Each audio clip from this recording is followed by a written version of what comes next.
Today, we'll be talking about Section 2.1, and Section 2.1 deals with frequency distributions and their graphs. So to start this discussion, let's look back on our definition of statistics in Chapter 1. Statistics is the science of collecting, organizing, analyzing, and interpreting data in order to make decisions.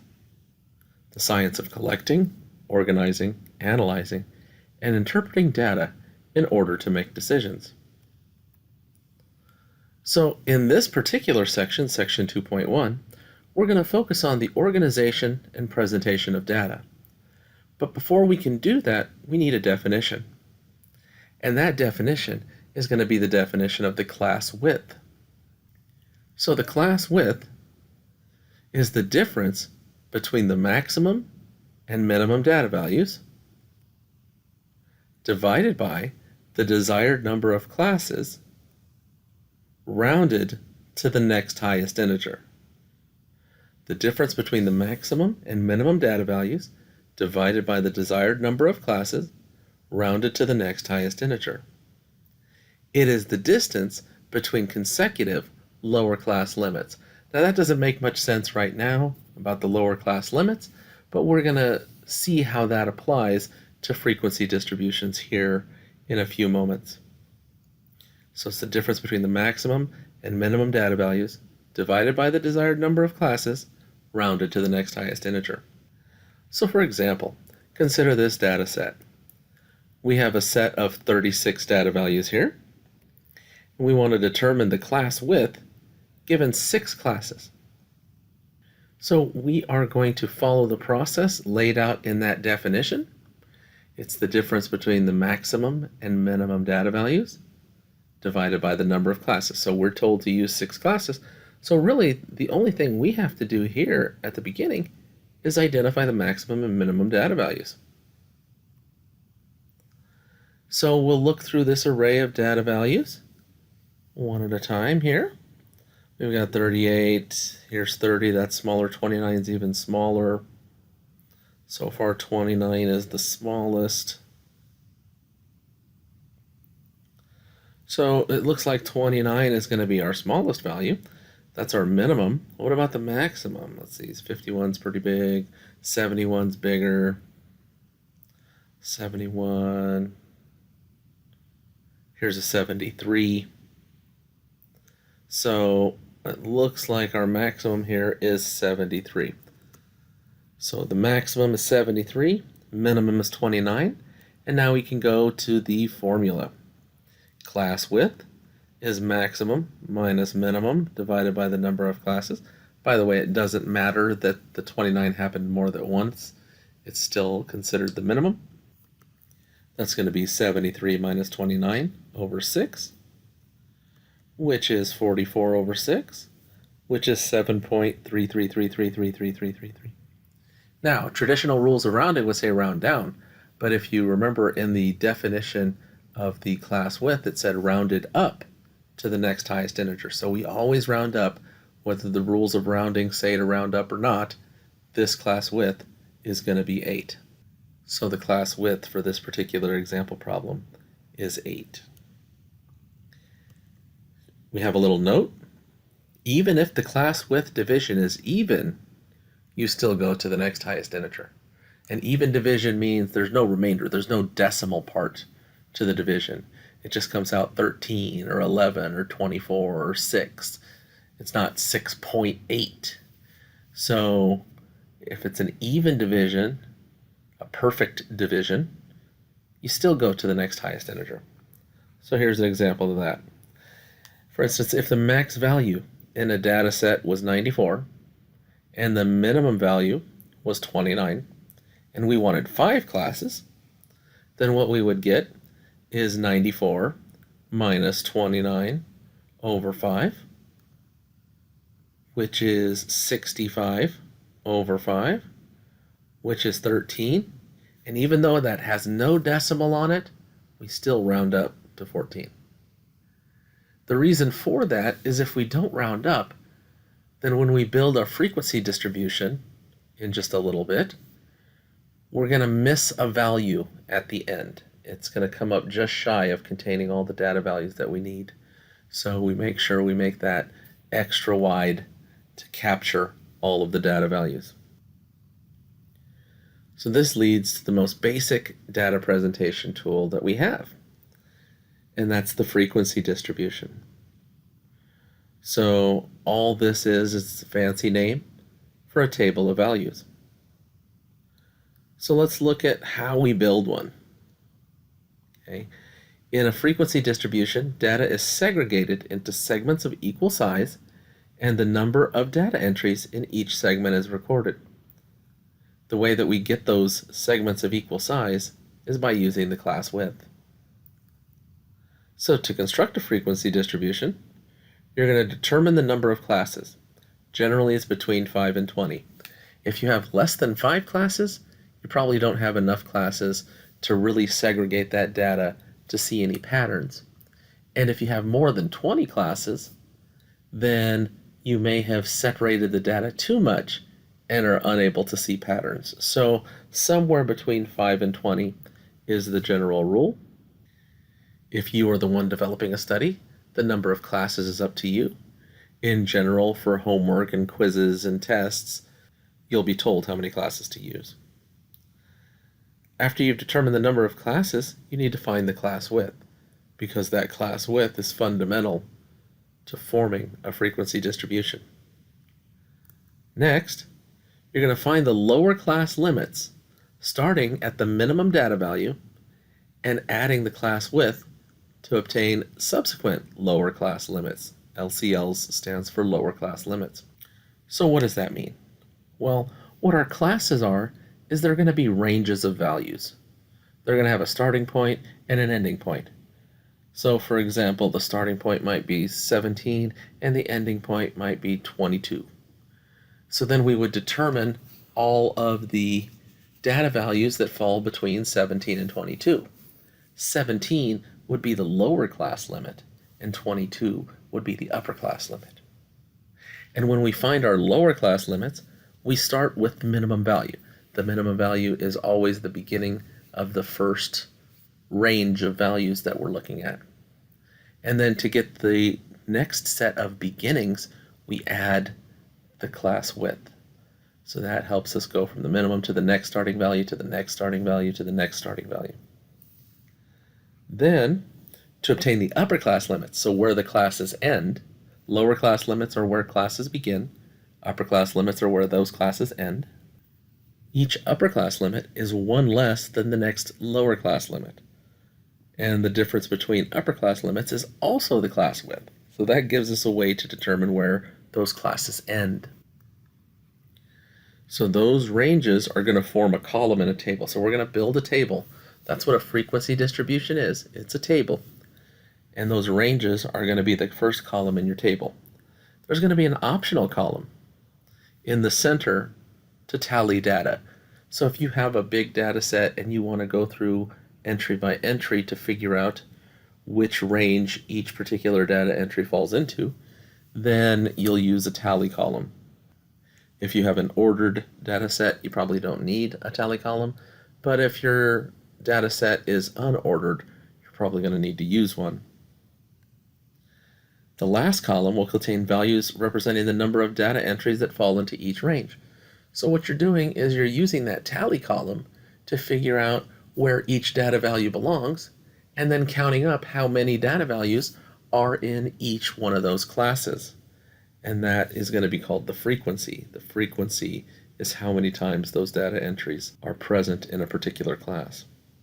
So we're going to do an example together to see how it all comes out. So consider this data set. And this is actually the same data set we were just looking at, those same 36 values. And we want to construct a frequency distribution this time. So to start the process, we're going to find the max and the min values. And we already said they were 73 for the maximum and 29 for the minimum. And then we're going to find that class width again, because once we have the max and the min, we can find the class width. Of course, we've already been through this calculation, but we'll look at it again. It's the max minus the min divided by the number of classes, which is going to be 73 minus 29 over 6, which is 44 over 6, which is 7.33333. So of course, the class width is 8. Once we've got that class width, we can define all of our lower class limits and upper class limits. So we'll start with the lower class limits. The first lower class limit is the minimum data value, which is 29. To get the next lower class limit, we're going to add the class width to 29. So 29 plus 8 is 37. So the first class starts at 29. The next class starts at 37. And we can continue adding 8. So 37 plus 8 is 45. 45 plus 8 is 53. So how do we know how long to continue adding 8? And the answer is the number of classes. If we have 6 classes, then we should have 6 lower class limits. Right now we've found 4 lower class limits, so we need to do this 2 more times. So 53 plus 8 is 61, and 61 plus 8 is 69. So those are our lower class limits. That's where each one of our data ranges begins. Then for the upper class limits, our statement said that the first upper class limit is 1 less than the next lower class limit. So the first upper class limit is 1 less than the next lower class limit. So the next lower class limit would be 37. So our first upper class limit is going to be 37 minus 1, which is 36. So that means that the first class begins at 29 and ends at 36. So we would be looking at data values from 29 to 36. Then the next class would start at 37, and then where does it go to? Well, once we have our first upper class limit, then we can add the class width to get the rest of them. So 36 plus 8 is 44. 44 plus 8 is 52. 52 plus 8 is 60. 60 plus 8 is 68. And 68 plus 8 is 76. So our first class will start at 29 and go to 36. Then we have a class from 37 to 44, from 45 to 52, from 53 to 60, from 61 to 68, and from 69 to 76. So that's how we're segregating the data values into those class ranges. So let's see how that looks in the table form. This is what a frequency distribution will look like. We'll have our ranges on the left, also called classes. You'll see it either way. We have our tally and our frequency. So we're going to go ahead and tally up this data. And the way we're going to do that is by going one entry at a time and deciding which one of these ranges it falls into. So we'll start with this first data value, which is 38. Would 38 fall between 29 and 36, between 37 and 44, from 45 to 52, 53 to 60, 61 to 68, or 69 to 76? And the answer is, it's between 37 and 44. So what we're going to do is we're going to put a little mark there for the 38. We do the same thing for the 51. Where does it belong? And it belongs between 45 and 52. 30 is in the first class from 29 to 36. The next value, 29, is going to be in that first class. 46 is in the third class. 44 is in the second class. Then where does 59 belong? And 71, and 68, and 40, and 45, and 62. So we've arranged that first row of data. It's always a good idea to stop and check and make sure you haven't missed any. And the way you do that is by counting up your marks. This first row of data has 12 entries in it. So we should currently have 12 marks in our tally. So we've got 1, 2, 3, 4, 5, 6, 7, 8, 9, 10, 11, 12. So we seem to be on the right track. That doesn't mean that you put them in the right places, but at least you marked every number somewhere. So we'll move on to the second row. 57 goes there. 32, 51, 61, 29 goes in the first class. 37 goes in the second class. 63 goes in the fifth class. 50 goes in the third class. 42 goes in the second class. 46 goes in the third class. 71 goes in the last class. And 52 goes in the third class. So the third class seems to be pulling a little bit ahead. This is another good opportunity to make sure we've put everything on the distribution that we're supposed to. So right now we've gone through 24 data values, 12 and 12. So we've got 4. 4 and 5 make 9. This is 7 more. 9 and 7 make 16. Plus 2 is 18. Plus 4 is 22. Plus 2 is 24. So we've put a mark for each of the first 24 data values. We'll move to the last row. We've got 45 in the third row, 73 in the last row, 48 in the third row, 39 in the second row, 36 in the first row, 31 in the first row, 52 in the third row, 64 in the fifth row, 70 in the last row, 32 in the first row, 48 in the third row, and 54 in the fourth row. So now we're finished marking values in our tally, and what we do is we count up the number of marks in each one of those tally rows, and that's our frequency. So in our first row, we had 1, 2, 3, 4, 5, 6, 7 values, which is 7 for our frequency.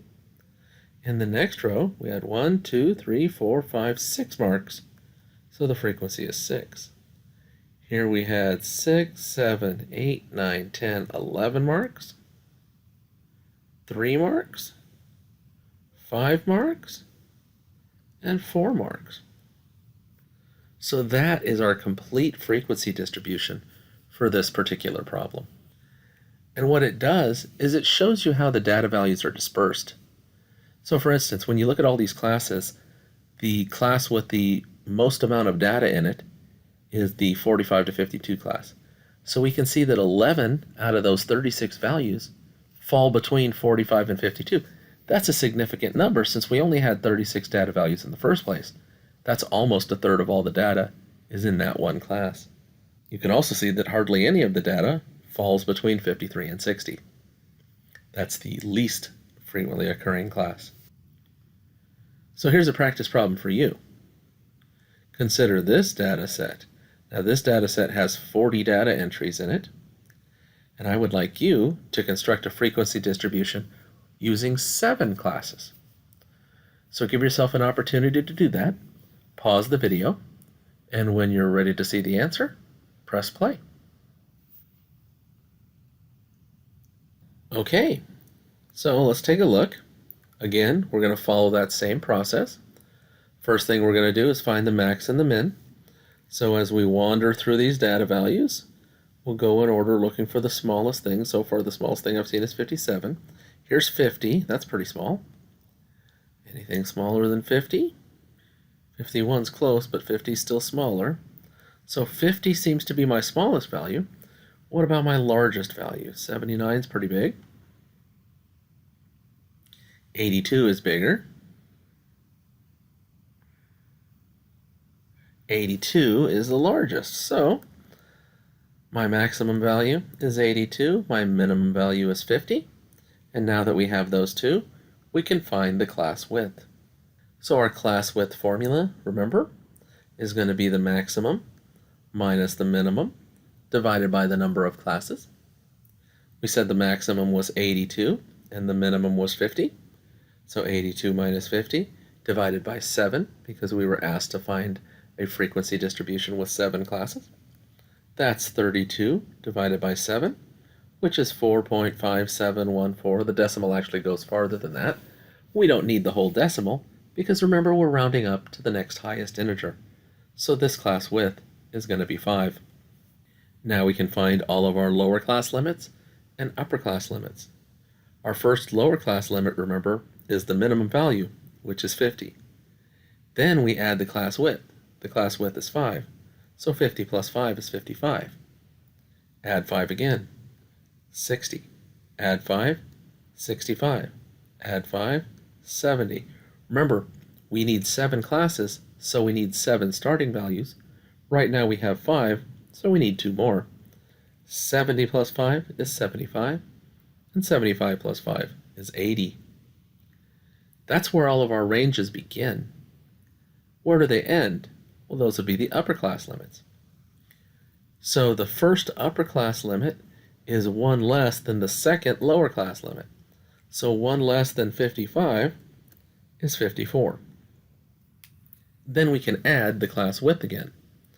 So 54 plus 5 is 59, then 64, then 69, then 74, 79, and 84. So our first class begins at 50 and ends at 54. The second class begins at 55 and ends at 59. 60 to 64, 65 to 69, 70 to 74, 75 to 79, 80 to 84. And we can write that on a frequency distribution. We need to see those data values to help us figure out what goes where. So let's go ahead and bring back the data values. We're going to go 1 row at a time. Each row has 10 entries, and we'll stop along the way to check and make sure we've put them all in there. So 57 is in the second class, then 79, 61, 63, 59, 71, 62, 65, 81, 61. So we finished the first row, and we currently have 10 marks on the table. There were 10 numbers in the row, so that's making us feel pretty good. We move to the second row, which starts with 80, then 73, 62, 82, 79, 60, 58, 60, 50, finally a number in the first class, and 69. So that brings us to the end of the second row. We've gone through 20 data values. Let's count up our marks. We've got 1, 3 more makes 4, then 7, 8, 9, 10, 11, 13, 15, 17, 20. So right now we've marked all 20 numbers that we've encountered. The third row, 74, 68, 72, 70, 69, 55, 51, 81, 68, and 73. So let's count up these marks. We should have 30 of them. 2 and 4 is 6. 6 and 7 is 13. Plus 5 is 18. Plus 6 is 24. Plus 2 is 26. Plus 4 is 30. So we've marked all 30 of the data values we've encountered. Last row, 55, 51, 67, 77, 68, 67, 72, 81, 52, and 66. So that's got all of our data values. Let's go ahead and find the frequency. The first class has 4 marks in it, so the frequency is 4. 5 marks, 7, 9, 7, 3, and 5.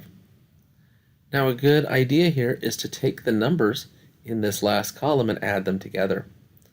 they should add up to the total number of entries we had, which in this case was 40. So 4 and 5 make 9, plus 7 is 16, plus 9 is 25, plus 5 is 32, plus 3 is 35, plus 5 is 40. So that gives us the 40 data values that we're looking at. So there are other data values that are of interest to us in a data set, and we're going to detail 3 of those here. First is the class midpoint.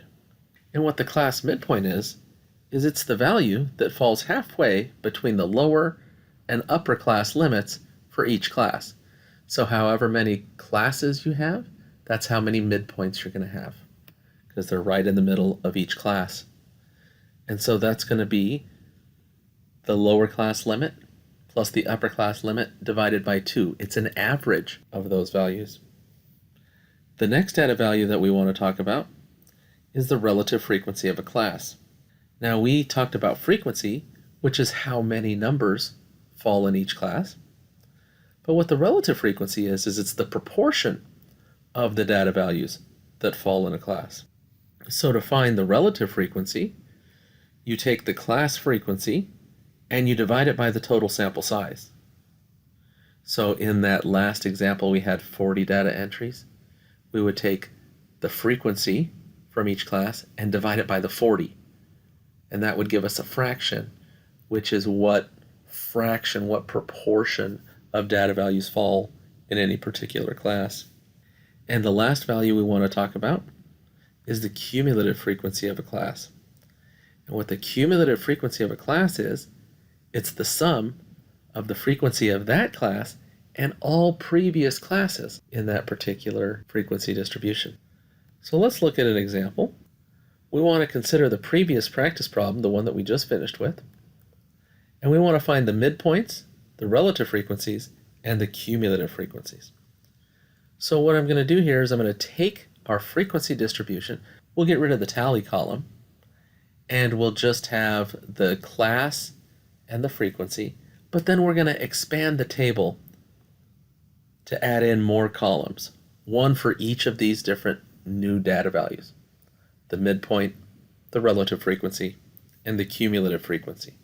So we're going to start with that first class and finding the midpoint. So the formula says we're going to add those two numbers together, 50 plus 54, the lower class limit plus the upper class limit. 50 and 54 is 104, and then we're going to divide it by 2. 104 divided by 2 is 52. Now you probably could have just looked at 50 and 54 and known that 52 is halfway between, and that's fine as well.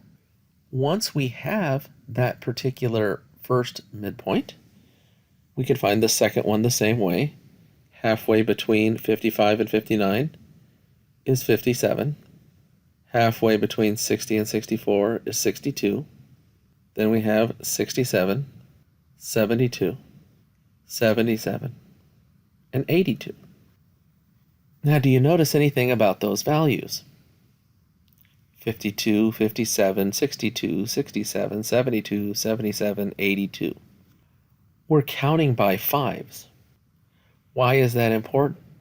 Well, once we have that first value, the next values are all determined by that same class width that determined the classes, right? The lower class limits are all counting by fives. The upper class limits are all counting by fives. The midpoint will also count by those same fives. It won't count by 5 in every problem. It'll count by the class width in every problem. And because the class width is 5, then each midpoint is separated by 5. Now to find the relative frequencies, we're going to take each frequency and divide it by the total size of the sample. The sample was size 40. So the first frequency was 4. 4 divided by 40 is 0.1. The next class had a frequency of 5. 5 divided by 40 is 0.125. The next class had a frequency of 7. 7 divided by 40 is 0.175. Then we had a 9 for the frequency. 9 divided by 40 is 0.225. 7 divided by 40, again, we already saw that value, it's 0.175. 3 divided by 40 is 0.075. And 5 divided by 40 is 0.125. Then we can find the cumulative frequency. The very first cumulative frequency is just the first frequency. Then, to get the next cumulative frequency, you add up the frequencies for both of the classes we've seen so far. So it's going to be 4 plus 5, and 4 plus 5 is 9. To get the next one, we add up the 4, the 5, and the 7. So that's 16. The next cumulative frequency is 4, 5, 7, and 9, which is 25. Then 4, 5, 7, 9, and 7, which is 32. 4, 5, 7, 9, 7, and 3 is 35. And then 4, 5, 7, 9, 7, 3, and 5 is 40. So that's our cumulative frequencies. What the cumulative frequency represents is how many data values have occurred at or before that particular class. So we have 3 notes. First, the sum of all relative frequencies is always equal to 1. Second, the last cumulative frequency should be the sample size. And our third note is the difference between consecutive midpoints is the class width. So, beyond the frequency distribution, there are many visual ways to display data that we will encounter. We're going to talk about several new graphs. The first and most important is the frequency histogram. What a frequency histogram is? It's a bar graph. Okay? It's a bar graph that follows certain rules.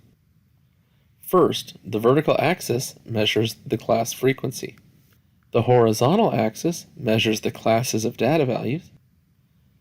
Adjacent bars must touch, and the bars have to be the same width. So that's the general structure for a frequency histogram. So let's look at an example. We're going to think about the practice problem again. And that practice problem had this frequency distribution. And what we're going to try to do is we're going to try to put this into a frequency histogram. So we look at our class. We've got a class from 50 to 54 and a class from 55 to 59 and so on. And if we were to graph this, kind of to start off, we would probably get something that looked like this. So here our first bar starts at 50 and it goes to 54 and it goes up 4 spaces because the frequency of the class from 50 to 54 was 4. And then we have one from 55 to 59 that goes up 5 spaces, and from 60 to 64 that goes up 7, and that's a nice looking little bar graph there. But the question is, what's wrong with it? Why is it not appropriate to have our bar graph look like this? And the answer is one of those conditions that we set out at the beginning, that the bars aren't touching, right? There's a gap between each bar. In a frequency histogram, those bars should go right up next to each other and touch. So our adjacent bars aren't touching, which means we need to fix it. So to fix this, what we're going to do is expand the bars on each side of the gap to eat up the space. And we want each bar to take up half of that gap. So you can see here, I've shown it in red, where each bar is expanding half a unit to make up those gaps in the middle. So now our bars are touching. Okay, so we fixed that problem. But what's wrong with this now? And the answer lies in the other condition that says the bars are supposed to be the same width. These bars aren't. The reason they're not is that for each interior bar, we added a little bit of space on the left, we added a little bit of space on the right. So all these bars in the middle were widened on each side. But the bars at the ends were only widened on the one side to fill the gap. We never widened them on the other side, so these bars at the end are not quite the same width as all the bars in the middle. So to fix that problem, the first and last bar must be expanded on the outside to match the expansion on the inside. And we'll get a graph like that. Now, when you have your final graph, it's not going to be a graph that has these little expanded sides on it. What it's going to be is it's just going to be plain bars. We will have expanded them, but it's not going to show on the graph. So when you're finished, your histogram should not have the expansions of the bars. The bars should be plain.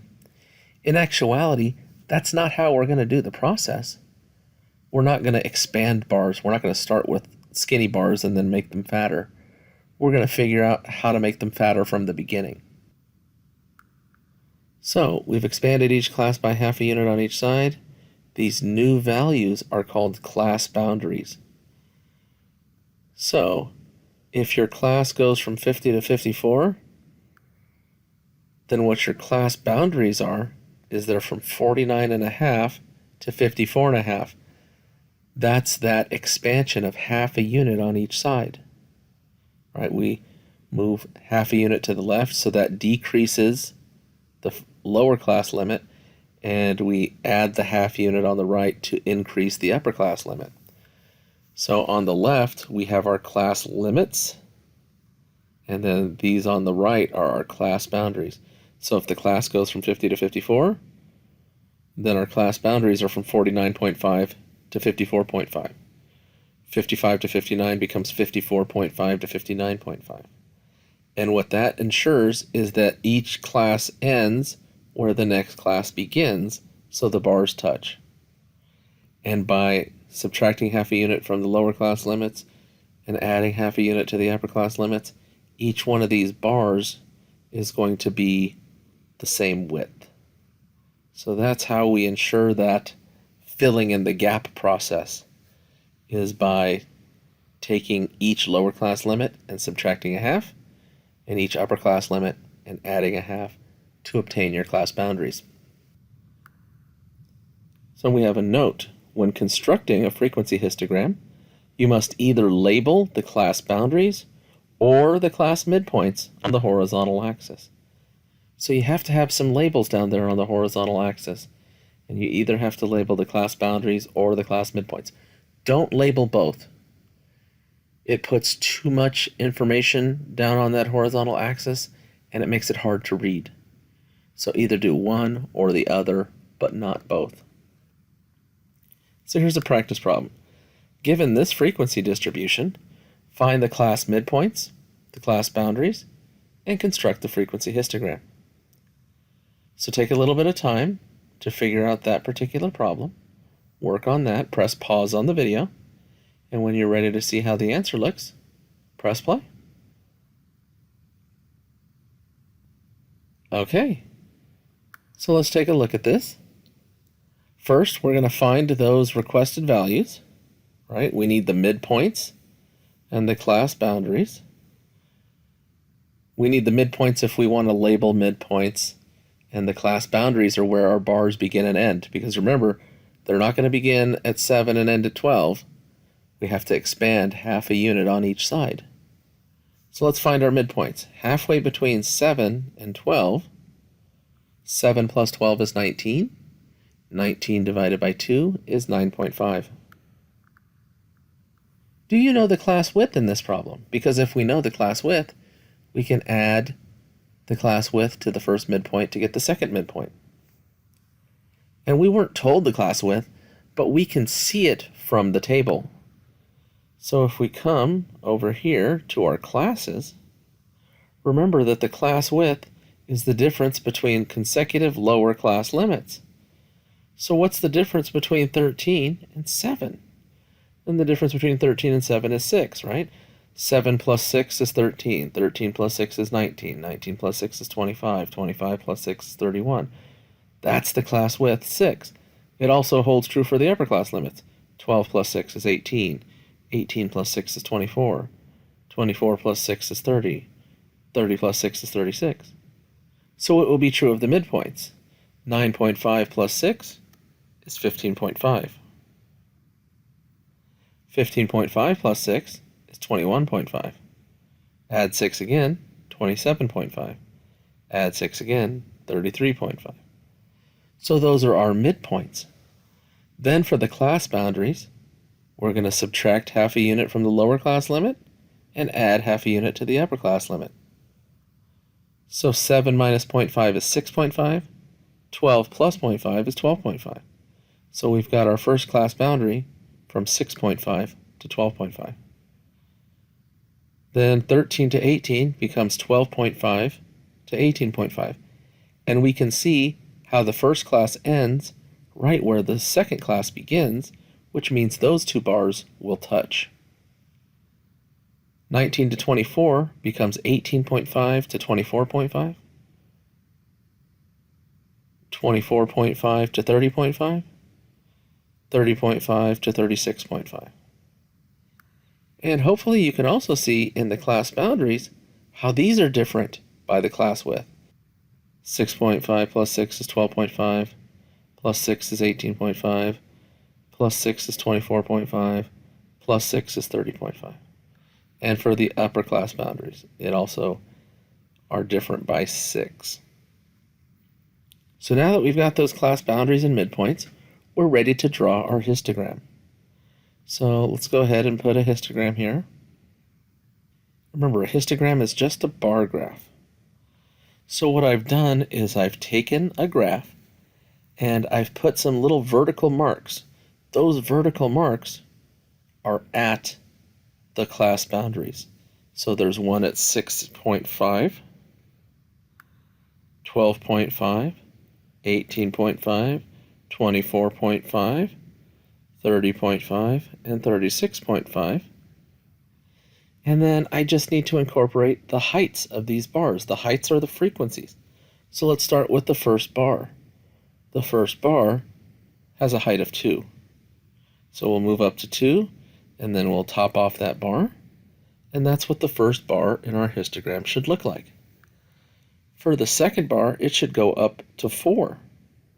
And we'll top that off. And then the third bar should go up to 8. And we'll top that off. Then we have a bar that goes up 5 units high. And that gets ended. And then our last bar is only 1 unit high.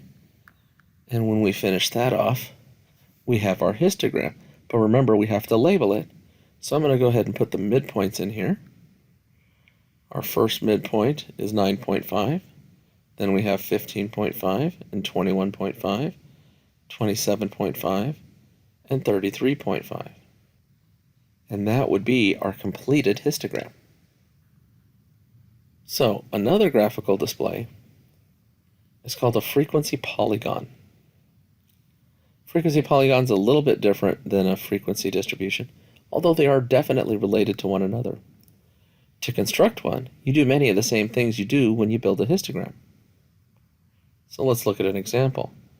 Think about that practice problem again. The histogram we constructed looked like this. I sketched the histogram in here kind of faintly in the background because you actually don't need to draw the histogram when you're drawing the frequency polygon. But if you already had the histogram, then this will show how they're related. To build the frequency polygon, we're going to put a point at the top of each bar at the midpoint. So right now we have our midpoints on the axis. What we're going to do is where the bars top out, we're going to put midpoints. So at each top of the bar, we'll throw in the midpoint. And then the next thing we're going to do is connect those points with straight lines. So from the first to the second, then to the third, to the fourth, and to the fifth. So that's kind of what a frequency polygon looks like, but there's still a little more to it. Each end should go down to the horizontal axis to a point that's the same distance from the first or last midpoint as any two consecutive midpoints are from each other. Now that sounds a little confusing, but look at these midpoints, okay? From 9.5 to 15.5 is 6 spaces. 15.5 to 21.5 is 6 spaces. Then 6 spaces to 27.5. And 6 spaces to 33.5. So these points horizontally are 6 spaces apart. So when they come back down to the axis, we want to maintain that distancing. So we want to go 6 units away from the last midpoint horizontally, and that's where we're going to put a point. Same thing on the other side. We're going to go 6 units away from that last midpoint value and put a point on the axis. So we'll put those points in, and now we'll connect them with our lines, and this is what our frequency polygon looks like. It goes down to the axis. This point is at 3.5, this point is at 39.5, and that's a frequency polygon. What you could do is you could just find your class midpoints and then use the frequency to go that tall on the graph, put our dots, and we would never have to graph the histogram. We could just use the midpoints along with the class frequencies to get our frequency polygon. So here's a practice problem. Given this frequency distribution, find the class midpoints and construct the frequency polygon. So give that a shot. Pause the video, work through that, and when you're ready to see the answer, press play. Okay. So here's our solution. We're going to find our midpoints. From 8 to 12, the midpoint is 10. From 13 to 17, it's 15. 18 to 22, it's 20. Then 25 and 30. So now that we have those midpoints, we can go ahead and draw our frequency polygon. We can see for each one of our midpoints, 10, 15, 20, 25, and 30, we put a point on the graph at a height equal to the frequency. So the class that had 10 as its midpoint had a frequency of 6. When 15 was the midpoint, the frequency was 2. When 20 was the midpoint, the frequency was 4. With 25, the frequency was 3, and with 30, the frequency was 5. But remember that these frequency polygons have to come back down to the axis. And so these midpoints are all 5 units apart. From 10 to 15 is 5 units, to 20 is 5 units, to 25, to 30. So we need to go 5 units to the left of the first midpoint. That gets us to 5. We need a point on the axis there. And that's where the graph comes back down on the left. And then we go to the last midpoint, which is 30. We add 5 to that to get our last point, which is where the graph comes down on the right.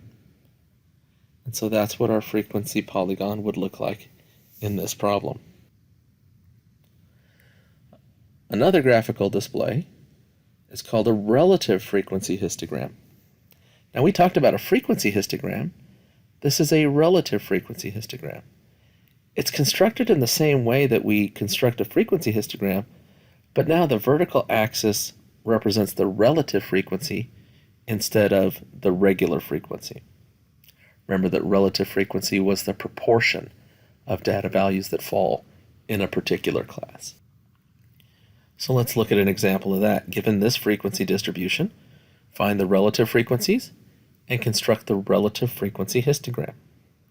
So we've got our classes and our frequencies. We want to construct relative frequencies.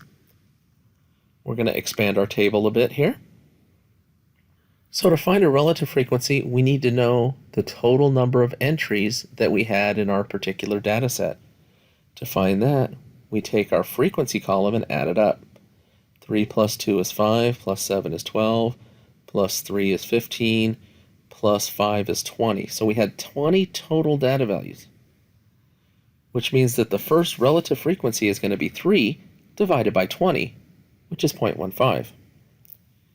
2 divided by 20 for the next class is 0.10.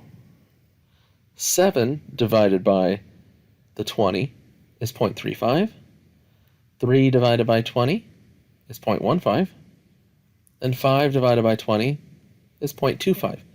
All 5 of these values should add up to 1, because remember the sum of the relative frequencies is 1. So 0.15 plus 0.1 is 0.25, plus 0.35 is 0.6, plus 0.15 is 0.75, and 0.75 plus 0.25 is 1. Now that we have our relative frequencies, we're ready to draw our relative frequency histogram. Remember, we're not using the classes, we're using the class boundaries. So our first class doesn't start at 9 and end at 13. the bar starts at 8.5 and ends at 13.5 because we subtract half a unit on the left and add half a unit on the right. So for our histogram, that's where I've put my points on the line where my bars are going to begin and end. So let's see, we have 8.5, 13.5, 18.5, 23.5, 28.5, and 33.5. Let's go ahead and label each one of these values here so we don't forget to do it at the end. And that first bar goes up to 0.15. And when we cap that bar off, it looks like that. The next bar was a frequency of 0.1, so that's only up 2 spaces on this graph. Then we had 0.35, 0.15, and 0.25. So that's what our relative frequency histogram would look like. They're similar to regular histograms. The only difference is the scale on that vertical axis. Now it represents relative frequency. Hopefully you realize relative frequency is just another way to say percent. So when we see that the class from 19 to 23 has a relative frequency of 0.35, that means that 35% of the data values fall in that class. And in relative frequency histograms, you have to have labels either on the midpoints or on the class boundaries, one or the other, just like in a regular histogram. So relative frequency histograms and regular histograms have that same requirement. Okay, so the last graphical display in this section is called an ogive. Not an ogive, an ogive. It's a J sound. It's a cumulative frequency graph. So you may realize the structure now. We talked about the frequency distributions, and then we did the frequency histogram. So that frequency histogram was a graph of a frequency distribution. Then we introduced 3 new data values. We introduced the midpoints, and then we created a graph that was called a frequency polygon. A frequency polygon is a graph that focuses on midpoints. Then we talked about relative frequency as another data value. And then we just finished the relative frequency histogram. The last data value we talked about was the cumulative frequency. And now we're talking about a cumulative frequency graph. So basically for each one of the numeric ideas that we talked about, there was a graph that expressed that numeric idea. So let's talk about the properties of an ogive here. To construct an ogive, what you do is you find the class boundaries.